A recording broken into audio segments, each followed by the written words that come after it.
दोस्तों, आज की कहानी है ससुर जी मैं आपकी बहू हूँ, मेरी इज्जत का ख्याल रखो। कहानी पसंद आए तो वीडियो को लाइक एवं सब्सक्राइब करना। रमन और राधा का वैवाहिक रिश्ता तब टूटने का कगार पर पहुँच गया जब एक महिला ने रमन पर गलत आरोप लगा दिया।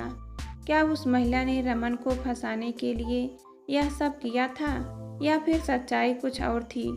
सुबह से ही घर में मिलने वालों का तांता लगा था। फोन की घंटी लगातार बज रही थी। लैंडलाइन नंबर और मोबाइल अटेंड करने के लिए भी एक चपरासी को काम पर लगाया गया था। वहीं फोन पर सबको जवाब दे रहा था कि साहब अभी बिजी हैं, जैसे ही फ्री होते हैं उनसे बात करा दी जाएगी। फिर वह सबके नाम व नंबर नोट करते जा रहा था।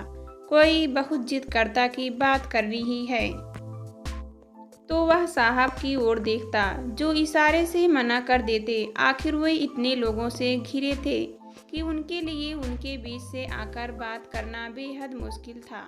लोग उन्हें इस तरह घेरे बैठे और खड़े थे मानो वे किसी जंग की तैयारी में जुटे हों। सांत्वना को संवेदनशीलता के वाक्यों में पिरो कर हर कोई इस तरह उनके सामने अपनी बात इस तरह रखने को उत्सुक था मानो वे ही उनके सबसे बड़े हितैषी हो।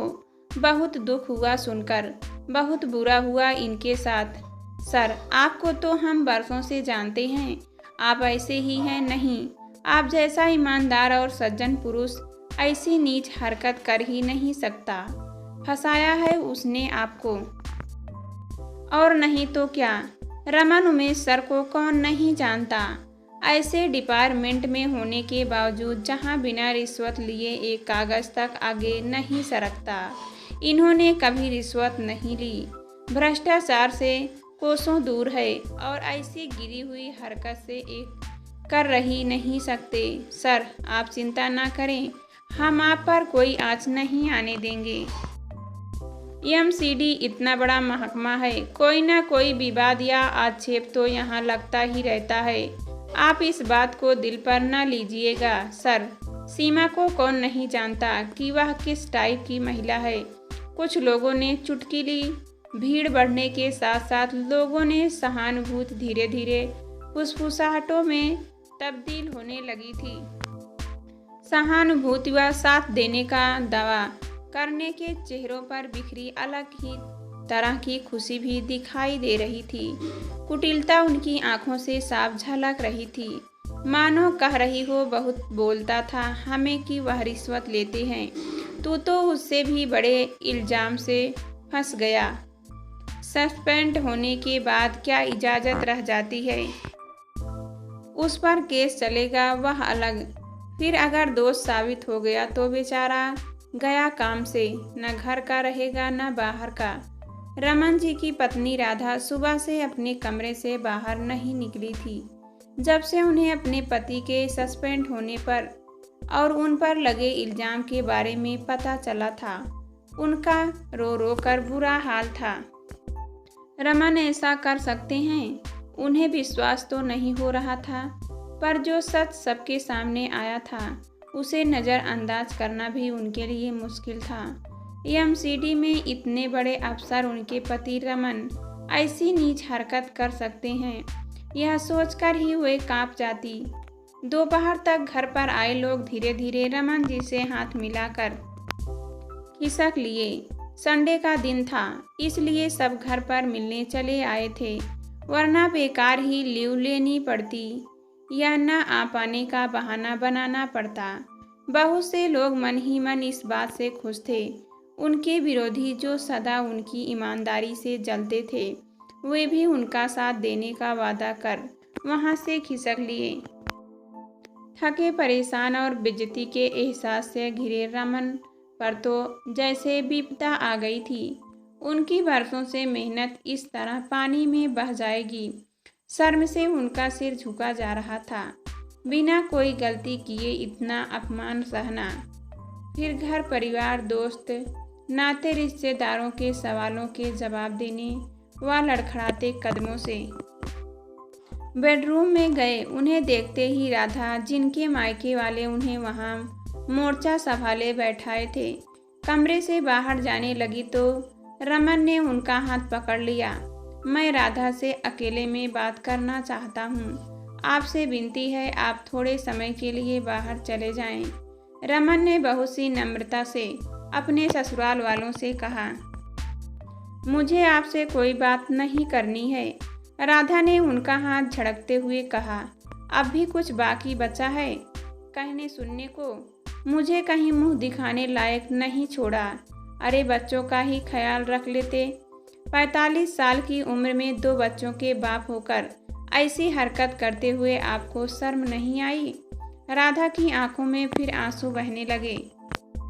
देखो, तुम खुद इतनी पढ़ी लिखी हो, जॉब करती हो और फिर भी दांव पेच को समझ नहीं पा रही हो। मुझे फंसाया गया है। औरतों के लिए बने कानूनों का फायदा उठा रही है वह औरत किस तरह से आज मर्दों को झूठ आरोपों में फंसा रही है, यह बात तुम अच्छी तरह से जानती हो। उनकी बात न मानो तो इल्जाम लगाने में पीछे नहीं रहती। फिर तुम तो मुझे अच्छी तरह से जानती हो। क्या मैं ऐसा कर सकता हूँ? तुमसे कितना प्यार करता हूँ यह बताने की क्या अब भी ज़रूरत है? तुम मुझे समझोगी, कम से कम मैं तुमसे तो यह उम्मीद करता था। यह सब होने के बाद क्या और क्यों समझूं मैं? तुम ही बताओ, क्या करोगी? कोई औरत ऐसा, आखिर उसकी बदनामी भी तो होगी। वह भी शादीशुदा है। तुम पर बेवजह इतना बड़ा इल्ज़ाम क्यों लगाएगी? अगर गलत साबित हुई तो उसे नौकरी से हाथ धो लेना पड़ सकता है या वह सस्पेंड भी हो सकती है। यही नहीं, उसका खुद का घर भी टूट सकता है। मुझे बेवकूफ़ बनाने की कोशिश मत करो। पता नहीं अब क्या होगा, पर तुम्हारे साथ रहने का तो अब सवाल ही नहीं है। मैं बच्चों को लेकर आज ही मायके चली जाऊंगी।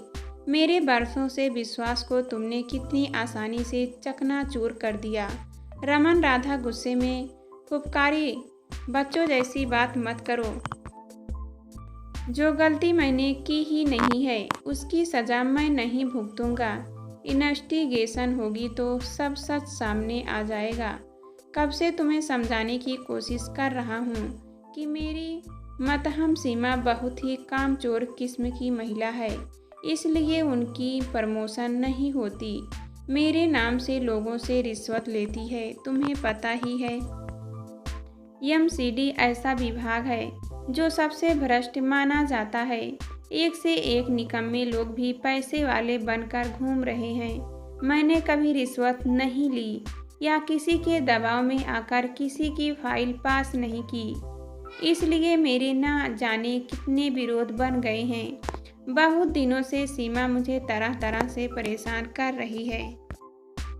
जब मैंने उनसे कहा कि जो काम आपके अंतर्गत आता है उसे पहले बाखूबी संभालना सीख लें, फिर प्रमोशन की बात सोचेंगे, तो उन्होंने मुझे धमकी दी कि मुझे देख लेगी। गुरुवार की शाम को वे मेरे कैबिन में आई और फिर प्रमोशन करने की बात की। जब मैंने मना किया तो उन्होंने अपना ब्लाउज फाड़ डाला और चिल्लाने लगी कि मैंने उनके साथ ज़बरदस्ती करने की कोशिश की, मैं उन्हें मोलेस्ट कर रहा हूँ। झूठे आंसू बहाकर उन्होंने लोगों को इकट्ठा कर लिया, तमाशा बना दिया मेरा। हमारा समाज ऐसा ही है कि पुरुष को ही हर गलती का जिम्मेदार माना जाता है। बस सच यही है।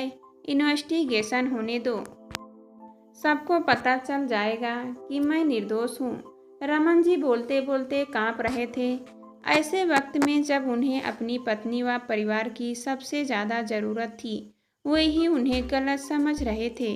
इससे ज़्यादा परेशान व हताश करने वाली बात और क्या हो सकती है? विश्वास की जड़ें अगर तेज हवाओं का सामना न कर पाए और उखड़ जाए तो रिश्ते कितने खोखले लगने लगते हैं।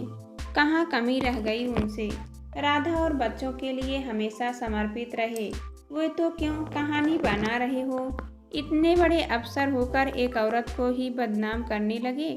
तुम्हें बदनाम करके उसे क्या मिलेगा? उसकी भी जग सहाय होगी। मुझे विश्वास नहीं होता। इससे पहले क्या उसने ऐसी हरकत किसी के साथ की है? राधा को रमन की बात सुनने को ही तैयार नहीं थी। बेशक न की हो, पर उनके चाल चलन पर हर कोई उंगली उठाता है।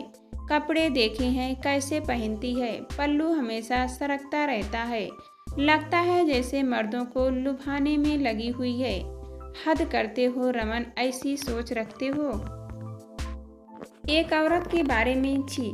राधा आगे कुछ कहती तभी कमरे में रमन के ससुराल वाले आ गए। क्या सोच रहे हैं राधा, अभी इस आदमी के साथ रहना चाहती हो? हर तरफ थू थू हो रही है। बच्चों पर इस बात का कितना बुरा असर पड़ेगा। स्कूल जाएंगे तो दूसरे बच्चे कितना मजाक उड़ाएंगे। चल हमारे साथ चल, राधा के भाई ने गुस्से से कहा। और क्या, तू चिंता मत कर, हम तेरे साथ हैं। फिर तू खुद कमाती है, राधा की माँ ने अपने दामाद की ओर घिरे नज़रों से देखते हुए कहा, मानो उनका जुर्म जैसे साबित ही हो गया है। आज तक जो ससुराल वाले उनका गुणगान करते नहीं थकते थे, वही आज उनका तिरस्कार कर रहे थे। कौन कहता है औरत अबला है, समाज उसी का साथ देता है। उन्हें पुरुष की विडंबना पर अफसोस हुआ। बिना दोषी हुए भी पुरुष को कटघरे में खड़े होने को मजबूर होना पड़ता है। पापा जी, आप ही समझाइए ना इन्हें। रमन जी ने बड़ी आशा भरी नज़रों से अपने ससुर को देखते हुए कहा। वे जानते थे कि वे बहुत ही सुलझे हुए इंसान हैं और जल्दबाजी में कोई निर्णय नहीं लेते हैं। हाँ बेटा, रमन की बात को समझो तो। इतने बरसों का साथ है, ऐसे अविश्वास करने की जिंदगी नहीं चलती। तुम्हें अपने पति पर भरोसा होना चाहिए। अपनी बेटी का साथ देने के बजाय आप इस आदमी का साथ दे रहे हैं जो दूसरी औरत के साथ बदसलूकी करता है, उनकी इज्जत पर हाथ डालता है, पता नहीं और क्या क्या करता हो, और हमारी बेटी को न जाने कब से धोखा दे रहा हो। सादगी की आड़ में न जाने कितने औरतों से संबंध बना चुका हो। अपनी सास की बात सुनकर रमन हैरान रह गए। मुझे आपसे ऐसी उम्मीद नहीं थी। माँ मुसीबत के वक्त अपने ही साथ देते हैं, और जब राधा मुझ पर विश्वास ही नहीं करना चाहती तो मैं क्या कर सकता हूँ। इतने लंबे वैवाहिक जीवन में भी अगर पति पत्नी के बीच विश्वास की दीवार पुख्ता ना हो तो फिर साथ रहना ही बेईमान है। अब मैं तुम्हें नहीं रोकूंगा, तुम मेरी तरफ से आज़ाद हो। पर यह घर हमेशा से तुम्हारा था और तुम्हारा ही रहेगा। रमन की बात सुनकर पल भर को राधा को लगा कि शायद वही गलत है। सच में रमन जैसे प्यार पति और स्नेहमयी पिता के किसी दूसरे की बात सुनकर दोष देखना क्या उचित होगा।